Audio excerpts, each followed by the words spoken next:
So, Tui, what does reconciliation mean for you? I think for me, when I think about that word reconciliation, I mean, I kind of grew up with it a lot, sort of not really understanding what it meant. I think for me it's really coming together with two different stories. It's, you know, the insider and the outsider perspective. So if you don't know someone's story, you need to sit down and listen. In Aboriginal culture, you don't learn by talking, you learn by listening. So it's listening to everyone's stories. So what's it like for you? I mean, obviously now with your new role, it's obviously means something different than what it probably meant when you were younger. In being in this role, and our role as Reconciliation WA is to listen, is to bring people together. You know, my journey is only really just beginning, quite frankly. You know, I feel like I've got so much to learn. What I'd like to see us achieve as a state and as a nation is some consensus about what reconciliation actually means for the future.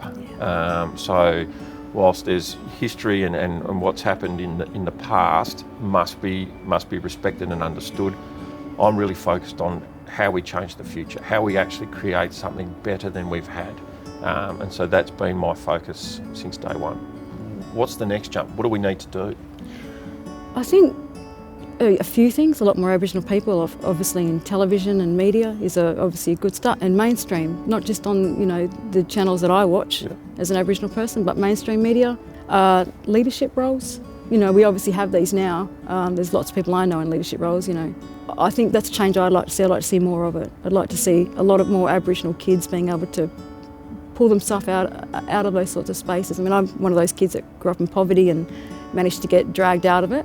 And I'd like to see a lot more of that change. We've still got a lot to do in that space. A lot of kids obviously in remote communities who need access to education, and really education in first language would be my big sort of like my big heart thing, where I just think it's really important to do first language stuff. I think that would be a great change for the nation. I think it's time. There's goodwill in the community to do this from a government level and a corporate level, and I think we need to harness that.